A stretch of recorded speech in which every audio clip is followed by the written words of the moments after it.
A boss mom doesn't allow society to tell her that her goals no longer matter. She handles her business both inside and outside of the home. Welcome to the Bawse Mom Movement Podcast with me, your host, Ashley White, where you'll hear me speak with millennial moms who have not allowed the title mom to stop them from achieving their goals. During this podcast series, we'll discuss how we balance it all and other mom-related topics. It's a space for all my bossy mamas, whether you're an entrepreneur, mama in corporate, or both. Being a boss mom isn't easy, but it's our lifestyle. So with that being said, all right, boss moms, let the movement begin.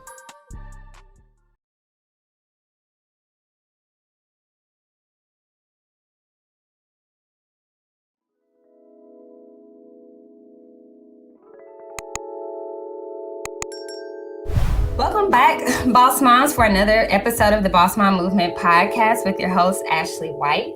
You are here with me for episode 9, Make Room for Mason, with my profile, Miss Jasmine Fambro. So I am super excited that she is here to basically discuss her platform, Make Room for Mason, but also motherhood and marriage through the millennial lens. So welcome to my podcast, Jasmine. Thank you. So happy to be here. Thanks. So if you want to take a few moments to just introduce yourself to the audience. So as Ashley stated, my name is Jasmine Fambro. We met in college at within Cookman University. And I started my platform, Make Room for Mason. I wrote a children's book, honestly. And so it's all about the emotions and helping children to kind of lean into what that looks like. I know a lot of times people are telling their kids, or even as our generation was growing up, it's like there's a spectrum and it's happy or angry and that's all you have. And I wanted to make the space for Mason to really explore those options, especially as a Black child, and learning that there's a great range there, that you can be, one of the letters is I for invisible, or V for valued. So just really going into several different feelings for him to explore. And in order to do that, I had to have a community to present this book to, and what not better than moms, because it's something that I'm exploring. I'm a first-time mom, and this was new for me. There were so many things that I was learning, and I wanted to present this book to others that may find value in it. So I created Make Room for Mason, which is online. It's mostly on IG, on Instagram, but that bloomed and it has so many different segments to it. We have little explorers where I take the guesswork out of things to do around Atlanta for your littles. So I've taken Mason to a fire station. I've taken him to Tiny Town, just every activity that I've ever done with Mason. I've made kind of like a blog for it so that other moms around Atlanta will be able to see what there is here to do. Right. I also have a space that's called Let's Talk About It. And so that's just exploring things that I wish someone would have told me as a first-time mom, or things that I'm experiencing as a first-time mom. And some topics of that, like recently I did when everyone's asking you, when are you going to have another baby? So that was a good one. That's a question that I get often. And again, that's a whole nother topic, but just different things of that nature, where we can really explore things that may have been considered taboo for moms, or that people just really don't lean into or look into until they become a mom. So this platform has really bloomed and made space for myself as well. And I have a lot of exciting things coming up for moms, including a second arm of Make Room for Mason, which is Make Room for Mamas, where we kind of explore return to work policies. So it wasn't until I had Mason that I really realized that some of corporate America is not set up to kind of benefit moms when we return. I went back to work. I didn't have an office. I didn't have a nursing room to pump in. I didn't have a refrigerator for my milk. I did, going back and forth to meetings and such. Like I really didn't have time to fulfill my role as a mom and be in corporate America. So it started out as just a way to make room for Mason, and it's going so many different directions. I'm happy about it, but it's greatly overwhelming. No, that sounds amazing. And I don't think I knew about the book. So I'm definitely going to have to go on your page and purchase that because that's amazing. And children definitely need it, especially Black males, talking about their emotions and not being afraid to share. So Riley needs that. His daddy needs it together. You haven't missed it though. It hasn't been published yet. I'm still in the illustration phase. So it should be coming out this year. I'm really excited about it. So there will be more. Congratulations. I know I was sitting there, I was like, I did not see. But, I'm like, sometimes I miss things. So, but no, that is great. So congratulations on that. And I definitely can't wait till it drops. So let's rewind. So I know you said you did state the reason why you created Make Room for Mason. Let's touch on the Millennial Wife and Mother, starting with the wife, because I know you all have been married for some time now. It seems like, everything seems like it's just taking forever with the pandemic, but I know you all have been married for a while. So how was that just entering the stage of being a wife at a young age? Yeah, we've been married it'll be 7 years in October. So let me not date myself, but I believe I was like 26 when we got married. And it's been a journey. We met in college as well. So Derek and I were in the band together, but we did not date or anything in college. It wasn't until after we both graduated and we came back to Georgia, where we connected with a friend at their birthday party, and it kind of went from there. Actually, I turned 23. It was my 23rd birthday when we started kind of dating or whatnot. And I will say, for being married young, I really don't understand the dating spectrum as it is now. So I'm kind of excited that I was already, married, but it was a learning curve for me because I was so young, and Derek and I had to grow with one another. We had to kind of take in what marriage looks like for us. And I say it was difficult because we had two different examples for marriage. So Derek's parents are still married. My parents aren't. They were divorced. So I've gone through a divorce. I have gone through a divorce because my parents actually divorced each other twice. So each other twice. And then so and they're friends now, but that took a toll on me growing up.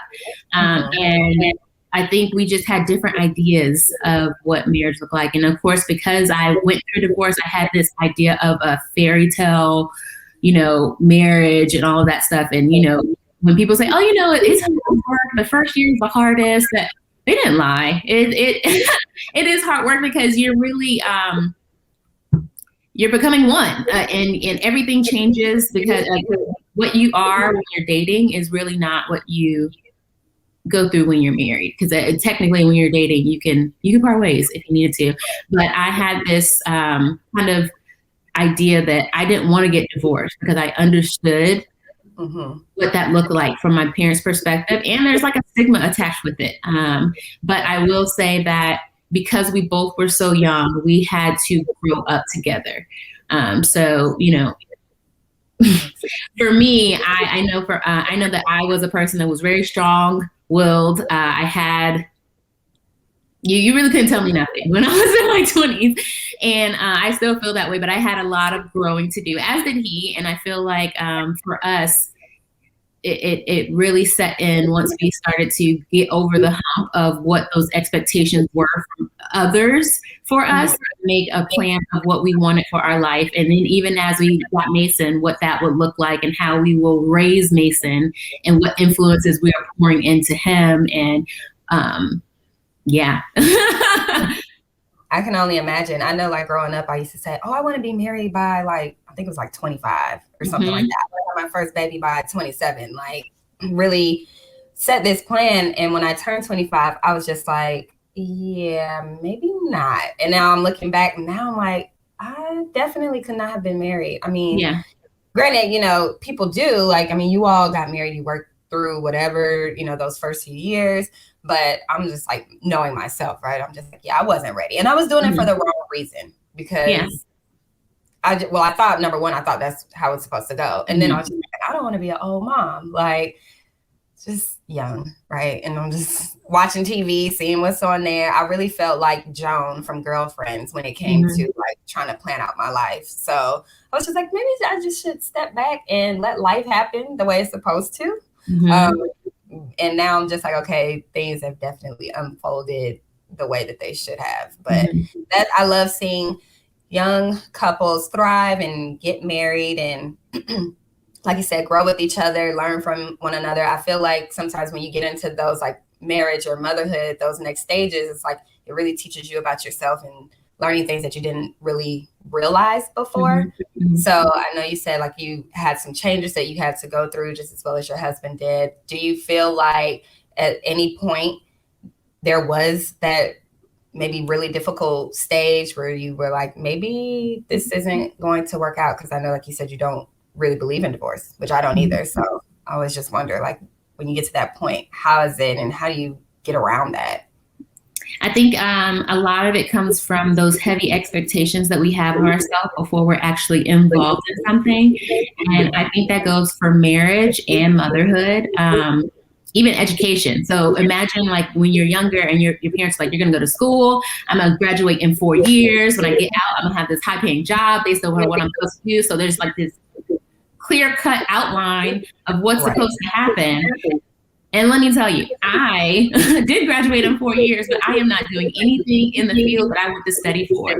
I was a biology major. I came out, I got my master's in clinical mental health counseling. So it's just like my path did not do what I set out for when I in my mind, what I said I was going to do when I was like 15, right before, going to college. So I feel like we're also a part of a generation that is steering away from that one path to do things. That there are so many different paths that you may take. And I feel that that's the same, like I said, that same idea about school is the same for marriage and motherhood. There was not one cookie cutter way. When we got married, yes, it's marriage. So, you're going to stay together, you're going to work together and all that other stuff. How we manage our day-to-day life is not based upon, it cannot be based upon what other people think our marriage should be like. Motherhood is the exact same way. I cannot base how I raise my child on the same metrics of what others are doing for themselves. And I feel like, especially when it came to motherhood, it's harder. It's not harder. It's hard for me because when you birth your child, I feel like you're reborn for yourself as well. And for me, that was very difficult because I am trying to break away from trauma that I experienced as a child and not be triggered, and that impacts how I parent my own child. So, and to say that, I feel like I had a mom who, she is living. I have a mom who, when raising me, food and shelter equals love. Seen and not being heard equals respect. Withholding emotions, like not crying on, that equals strength. And like college and money, that equals success. So there was like these clear-cut formulas for things, and I don't feel like that is the case. Again, that's where Make Room for Mason came from, because I don't want to set these rigid expectations for my child and he not be able to color outside the lines, not be able to find who he is as a person, and just have to heal from his childhood. Like that's difficult. In every sense of the word. And I feel like our generation is becoming more aware, and millennials have been birthed from a generation that they were like gritty. They had to do what they needed to do. Our parents did what they had with the best that they had. But again, in my sense, I'm healing from some of the ways that they may have thought they were doing better from the generation before them. So yeah, things aren't always as cookie cutter, and I'm learning that for myself, because I feel like my childhood made me like kind of a people pleaser. It made me like it made me a perfectionist in a sense of things. Like I have to always be so buttoned up when it comes to things, and I don't have the freedom to kind of express myself. And again, that's the reason why I am trying to be the best mom that I can. So again, my child doesn't have to heal from his childhood. Yeah. No, that's when you put it like that. I mean, I know there's probably a lot of people that grew up in that sense. Like, I know, like, my mom's the same way as far as like not crying and strength. I mean, I was always a person that like held my emotions, still am. And my boyfriend pointed out any chance he get, he like, just express yourself. Like, it's okay. Like, whatever you're feeling, like, he's very much in tune with emotions, and I not as much.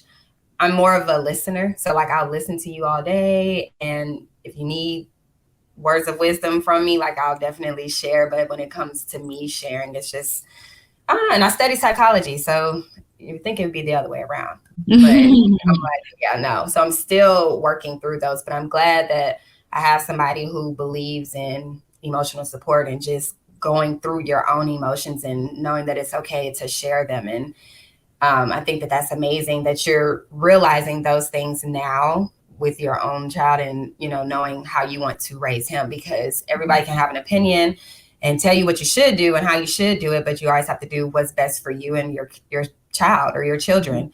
So how long were you married before you became a mom? Mason's turning 3, so that's 4 years. I'm like, like, I know you, like, time goes away, you gotta count down sometimes. So do you think that, well, let me ask this, did you have a lot of friends or people around you that were married with children, like in your age group? No, we were kind of all going through it together, which was very helpful, honestly, because you have people when you're going through the stages, of life with your friends at the same time. It makes a world of a difference, because before I got married, once I got married, my single friends didn't connect with me as much. We didn't have as much to talk about. I mean, I could still talk about, our surface things or what we connected on when I was single. But when it comes to relationships, we didn't see eye to eye on things anymore, because my perspective have changed as a married woman. Like, things that I would probably like complain about with my friends, it just seemed trivial at that point once I became married, because I'm like, honestly, that's nothing that you really should be even right. Like, let that go. Like, choose your battles. So I'm in a mindset of choose your battles. And so my friends are probably like, oh my God, she's like this growth person now. So, I can't even talk, so I knew what it was. And then a lot of my friends, we were pregnant at the same time as well, because we were getting married around the same time. And so that was helpful. But again, once I became a mom, I didn't relate with those that didn't have children as much, because especially even some of the things I think about, like tantrums now. You have the people that were single that were just like, I would never allow my child to do that. And I'm just like, now I'm just here, take the tablet. Just, you're learning differently. And I just feel like I've grown in each stage, and it's important to have those people that are in the same stage as you, because you can relate. You can talk to them about some of the things that you're going through, and there's no judgment. Like, I'm not about to judge somebody that understands, like, I need a break. I love my child, but I need a break, so it's important to have those people that you can connect with. And then there are still some instances where I don't connect. And this is probably something I've never shared publicly on something that's lasting like this. But when I was younger, I was molested by my biological father. And so for me, and it happened around the same age that Mason is now. So I was about 3 when it occurred. And so now Mason is about to turn 3. And so as a mom that's dealing with childhood sexual trauma, like, I'm having to reanalyze my triggers when it comes to different things, because even for me, when Mason was first born, I was like a helicopter mom. Like, I did not want anybody I didn't want anybody bathing my child. I didn't want anybody watching my child. I was becoming burnt out, because I was trying to be everything to my child to protect him from, others. And I would say that was something that was difficult for Derek, because he is Mason's father. And for me, I'm like, yeah, I get it. But for me, my biological father was my father. Like, I don't refer to him as my father, but my person that right. helped my mom get me here, you know, violated me. And it just didn't connect mentally for me. If somebody like that could do that to your own child, it can happen anywhere. And I felt like for a moment, I was the only one that could protect Mason. And so, of course, I went to, it's something I discussed with Derek, but then again, he's not someone that could really resonate with that because he didn't understand, you know? And so, like I said, I also, clinical mental health counseling was my master. So it was really then when I started to unpack a lot of that. And so I did go to therapy for it as an adult. But it wasn't until I had another child. I had a child, and I'm starting to live through some of those triggers, you know, or how those things happened. And so, yeah, even in that, there's things that you can relate to, like having your friends that you can talk to. But then there's things that no one else can relate unless they went through that, or they're a survivor of it. I don't want to say went through it. They're a survivor of that. And even my own husband can't relate to me with that. And so I feel like he's trying to understand, but that's really nothing you can really understand, I guess, you know? Yeah. Wow. I'm so sorry. Thank you. It like I said, it is difficult. I won't say was, it is difficult. Especially more so recently, my biological father, he passed away. And so that was something that Derek and I had to kind of look into or kind of unpack as well. Like, do you want to go to the funeral? Like, how is that? What do you want to do? And I was uncertain in it all, because I didn't know how to feel. And this is a whole family that I was detached from since I was younger.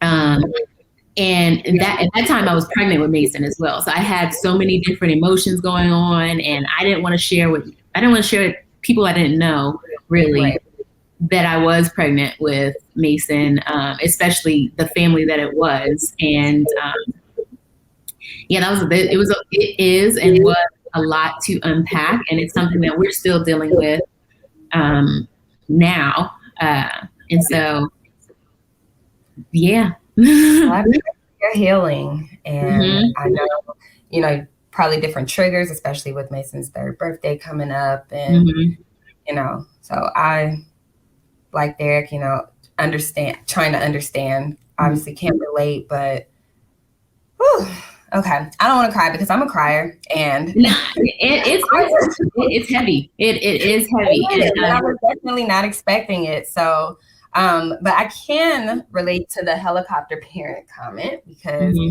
I feel like I'm like that with Riley. Like, I don't even honestly know. Well, I'm not gonna say I don't know why. I feel like it's so much craziness in this world, and the more you watch the news, the more you see it. Like, I've never been a person that loved to watch the news, even though my mom used to be like, you should watch it. You should want to stay on top of things. And I'm like, I don't really want to because it's so depressing. Like, it's nothing exciting. So I watch reality TV, and like, I don't even think I've shared this with my boyfriend, but he always asks me like, why do you watch this trash? And I'm like, because it's so much that goes on in your normal life, your day-to-day life. I mean, that stresses you out. Like, if you're working, like, sometimes work gets very stressful for me, just depending on what it is, and just overall life in general. I like to watch things that's not heavy. Like, I laugh at it, like, even though it's reality TV, right? It's not so much reality, but it's entertaining. So I like to watch stuff like that because I don't like to be reminded of the negatives that, even though we live through it every day and it is things that's going on around us, and I'm not naive to that,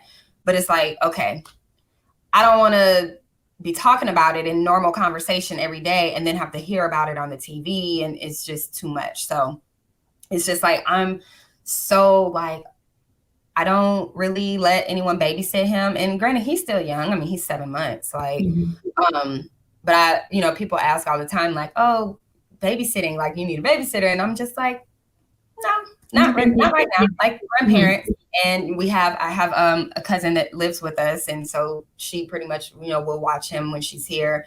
And 9 times out of 10, we're probably still home when she is. It's kind of just like we said earlier, I just need a break and I just need some me time. But, yeah, it's like that. I feel that. And I was like how we mentioned before you become a mom or before you become married or anything, like you always say what you won't do. Right. And I always like helicopter parent, never be me. Like, I can't do it. I've worked in education. I've seen them. Like, I used to recruit high school students for college, and I would come across helicopter parents where I want to ask the student all these questions and the parent is answering. Right. And so I'm like, I won't do that. And now I just find myself like so wanting to just keep my hands wrapped around him, just because you just never know, right? Like, and you can't, once they're out of your sight, it's not much you can control until, they're back with you. So it's just one of those things where I'm trying to be like, okay. And I just I don't want to say I keep throwing this excuse of he's still young, because it's a fact, he is. But I'm like, okay, how are you going to be when he, starts walking and talking and just getting older and, experiencing life. And I don't want to, keep my arms wrapped around him, because like I said, I want him to be able to color outside the lines and live life and make his own mistakes and learn from them.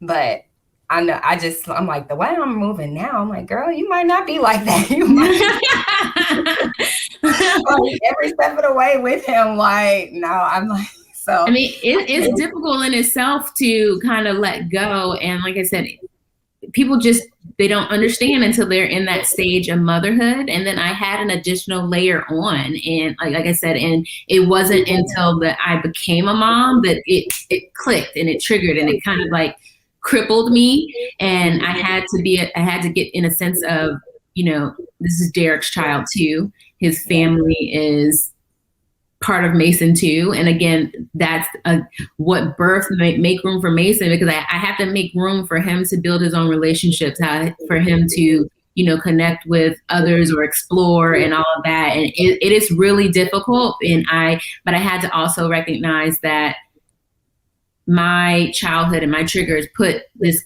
restraint on me that I do not want for him. And I have to work through that on my own in order for him to kind of blossom.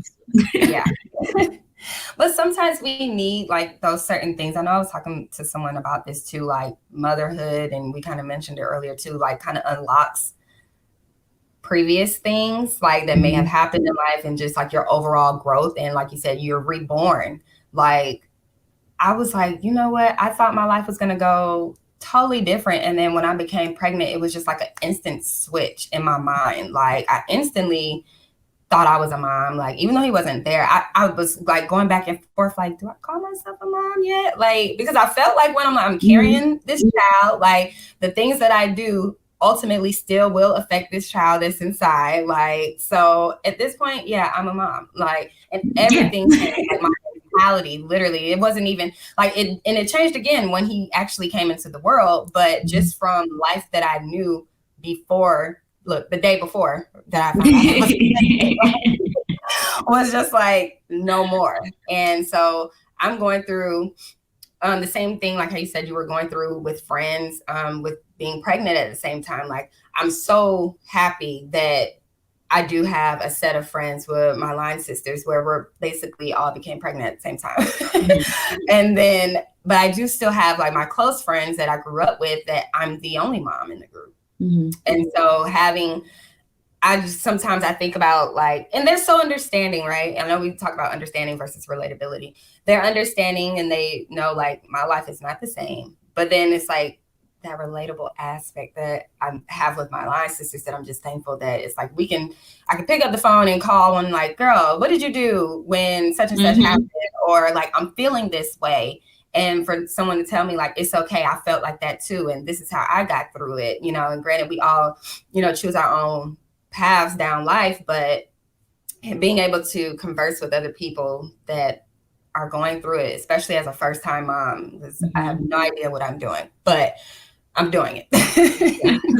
So I totally get that. So I know you are juggling a lot of balls right now, as far as I'll call it your entrepreneurial journey. So can you tell me a little bit about that? Like, what are you doing? What are you juggling? What are you doing? Yeah. What are you doing? well, I don't want to say entrepreneur, your mompreneur life, and make room Mason, but you're still working as a corporate mom, and you're not anymore dancing for the Falcons, right? No. Okay. When did you stop? That did layer into my marriage. Okay. So I guess like going back, like just having all of those things on the table, like how is it balancing being a wife, working, and a mom, like, and whatever else you may have stirring in the pot that may be coming soon? Yeah. So like you said, taking it back, because Derek was actually the reason why I auditioned for Atlanta Falcons, Atlanta Falcons cheerleaders. I auditioned for, do you remember Georgia Force, the arena football team? So I auditioned for them first, and I did not make it. And when I tell you, like, my heart was crushed. I was like, I am never auditioning for anything again, blah, blah, blah. And so when it came time to audition for Falcons, Derek was like, I really think that, you shouldn't give up. Like, you should really, like, he's always been my biggest cheerleader and seeing things in me that I didn't see in myself. That's one thing that I love about him. But so he was like, you should audition. And I was just like, I don't know, but what if I don't make it? And he was like, okay. Then you don't make it, but you definitely won't make it if you don't audition. So I did, and I made it. It was amazing. But what I can say is during that time, Derek and I were dating, soon to be engaged. I was also in my master's program. So this is like 2013 to 2015. Derek and I got married in 2015. So our entire dating process, he was long distance because his job took him to Charlotte and Savannah. So he had switching between those two places. I was in Georgia. I was getting my master's degree, and I was cheering. So it was like our dating was kind of like convoluted in a way. And when we got married, that's when they moved him back to Atlanta. So we kind of we lived together, but not really. Because my stuff was in the house in Savannah, but I was commuting back and forth from Atlanta to Savannah while we were dating, and then engaged as well.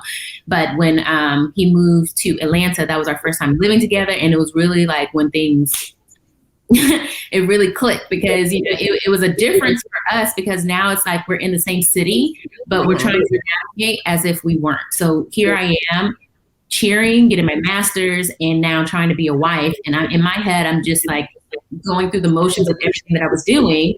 But here he is in the presence of my whirlwind. Like, he's the one who moved back to Atlanta. And so now I'm just still trying to operate the way that I was. And he's like, so you really don't have time for me. All right. My wife isn't here. And I'm just like, I'm cheering, living my best life. And I'm just like, but looking back, I feel as if like I took some of myself, like I really didn't pour into our marriage early on, like I thought I was doing. And it wasn't until later on when I didn't have as many things going on. So I wasn't in my master's program. I stopped cheering in 2018. So I've still been cheering, but it wasn't until things started to fall off my plate that I started to recognize where my priorities were. And I hate to say it, and I really hate looking back on it, but in my mind, I'm divvying up everything equally, but I'm married. My husband should come above all of it. Like, we should be doing more things. And I wasn't putting our relationship in the place of us being married. It was still on this whole dating, shifting type thing. And now even that, bringing that to now, like I've replaced cheering with Make Room for Mason. I replaced like my job then, I was an admin, but it made it easier for me to go to school and be an admin. And so now here I am with this full-blown sales enablement analyst corporate job with a global tech company. So right now, learning from my past, I have to be more intentional on where I set my time. And so that's important even as being a mom, because I need to, yes, I want to do Make Room for Mason, but I have to set time for that. And I like to do all of those things when Derek is not in the house. So even now we're speaking. Of course, Derek's at work, Mason's at school. So this is a perfect opportunity for this. But I've made it to now where I don't care what's going on. My phone goes off at 8:30.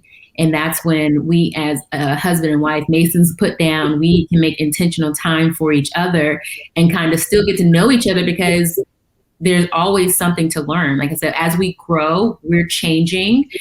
Derek's into golf now. I'm into my crafts and all this other stuff. So there's always something that we can learn about one another. And also, it's important. We haven't done it in a while, and we're starting to. It's important to continue to date, like, and making time for it. And so when you asked about something that's difficult for me, I always thought I was a great planner and a time management person, or good with time management, but I wasn't as good as I thought because I wasn't setting my priorities correctly within that time management. So that's something, even almost 7 years in, that we are kind of trying to hone in on and make it work for our family. I appreciate you for sharing that and just being open and transparent about that, because I'm not married, but I do live with my son's father. So, and we are in a relationship, and that's something that he's said, like, you work too much, like you're doing, because you're not only working 9 to 5, but you have other things going on. And now you're a mom, because he's always said that even before I got pregnant. Like, and we were long distance as well. And so when I moved back to Atlanta during the pandemic, we instantly moved in together. So it was like night and day. I'm still, getting to know you, and then moving in together with like 6 months, I get pregnant. So it's just like ever changing. But like you, like I always thought that I'm such a caring person and just giving a lot in my relationship. So I thought I was doing what I was supposed to be doing, right? As a good girlfriend. And now, like, looking at it, I'm even now like with the Bawse Mom, because that is something that I've added to my plate laundry list of things that I'm already doing, but it's something that makes me happy. And it's like my getaway from momming, because even though I'm talking about being a mom, I'm not actually doing the duties because he's being watched. So it's just like my getaway. But I appreciate like learning from other couples, especially married couples, because at some point I do want to be married, and that is like the path that we're going down. So just to hear, like, just because you're married, like, things just don't fall into place. Like, you have to be intentional about what you're doing. And so I think that's why I'm trying to start shifting, because I know it is important. Like, yes, there's another person in this house that needs my attention, essentially, and that we should be spending that intentional time together and just cutting off, because I do have the tendency to work past 5 and then go into additional activities that I like that I'm doing, and letting that run into 10 o'clock at night. And he's just like, no. And then it's time to go to bed. Yeah. No time has been spent. So I appreciate hearing that. And just like, that's just another reminder for me, like, get it together, Ashley. Like, got to just set boundaries. I think we've talked about that before too, just on Instagram posts, like setting those boundaries and just knowing, now I'm just thinking about it again, like, okay, let me look at my week and make sure that I'm not overdoing myself. and like you said, boundaries are extremely important. And for me, it was difficult because, like I said, part of my childhood kind of shifted me to be this people pleaser, especially when it came to like my mom. I'm always seeking to make her proud. I'm always seeking to make her, fulfill her, and never understanding what my own, what Jasmine's like, what do Jasmine need? What are my boundaries? Because I've had such poor boundary settings from way into my childhood that even now I can say no, but I'm still going to try to find a way to make it happen. I can say no, and then I'll bend myself, and I'll bend my back, break my back to make something happen for someone. And then if it doesn't go as through my expectations, I'm hurt, and they aren't understanding that I, surpass my boundaries to make something happen for them, because I had poor boundaries and I didn't say no when I really meant no. And then also it just makes I'm starting to learn, I would say, to say no. And when I tell you, it's changed my life. And of course it's hard because, like I said, I had a people pleaser mentality. So I want to do this for you. I want to, make you happy or do things for you, even if it means I don't get, the gratitude out of it. I don't get the satisfaction out of it. But what was that doing for me? Like, what was, I'm being burnt out in all these different scenarios. So it's still hard because it's new for me, but I love myself more for it as I learn to set these boundaries, because I'm setting myself up for success. And granted, I still can do things when I can, but when you say no, it's okay. No, I can't do this today. No, I don't have the time. No, I've set a boundary with my husband, and I cannot search Instagram at 8:30 at night because I've set a time for 8:30. And, you know, Instagram algorithm isn't going to beat me up. Just because you told me to post at this time doesn't mean I got to get off, you know? So I've seen benefits of me setting boundaries, and I think that's what's helping me to continue to do so, because if it were left up to me, I'd probably still be burning myself out. Right. Well, I'm glad that you're working through that and just being intentional about yourself too, because you have to I can't do anything for anybody else if self is not taken care of. Right. So I'm glad to see that you're acknowledged it and you're working through it, and good luck with it. It seems like it's going good for you. So going back to your platform, so Make Room for Mason, I know you said you have a lot in store. So is there anything that we can expect to see that you can share for your brand this year? So you can expect for the book to come out, Make Room for Mason and His Big Little Feelings. I am going to continue with little exploration. So if you are in the Atlanta area and looking for places to take your little, whether it's to bounce off the walls or just learn something like the fire station, those are going to continue to happen. I want to gain the confidence, and I say gain the confidence because it's crazy. I cheered in front of millions, but going live on Instagram scares the mess out of me, because I don't have control over it. And I just, again, from my past, having control and it's important to me, and I have to let go. I have to be more free. So I will say, and because I'm saying it on here, I guess I have to commit to it. I want to start to do more lives and be able to bring in guests to talk about some of those things, like meltdowns, child meltdowns and tantrums, or, dealing with your past. I have friends that are therapists because I went to school for counseling, and I would like to bring some of them on, some that can speak to marriage, some that can speak to child raising a child. So there's a lot in store. Again, Make Room for Mama. That's going to be a second arm of Make Room for Mason. So we'll be able to kind of pour into moms and what that would look like. Right now is specifically for corporate America, but I want to try to find a way to bring that into the Instagram community platform as well. So more to come on that. And because Instagram told me I had to, humor and reels are in. Oh my God. I know. And I'm like, you're so good at it. Between you and Lainey, I'm just like, I feel like a grandma. I don't know. It takes me like an hour to make a reel. I'm just and I get so frustrated, but I'm like, I know this is like what I need to do to get the traction on Instagram. I'm just like, can we just please go back to photos? Because it's anxiety like every time. And my cousin, she's just like, girl, you need to do these reels. And she's younger than me. So I'm like, can you just do them? You do them for me? I need help with this. But no, I'm like, I love your reels, and they're relatable. So I'm definitely looking forward to everything you just said, especially the corporate piece. And once that starts rolling, I might have to get you back on here and talk about it, because I'm a corporate mom and I 100% agree. And I work in HR. It's no room.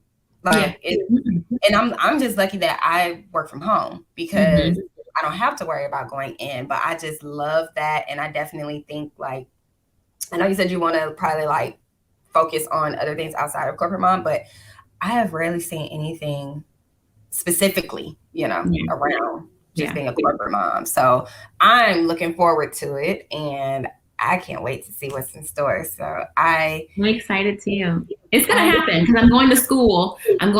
Starting next month to take a certificate course to learn more about it. So again, adding more onto my plate. So my husband's going to kill me. But this is it's going to benefit in the long run. It's going to benefit in the long run. Exactly. So he's on board for it.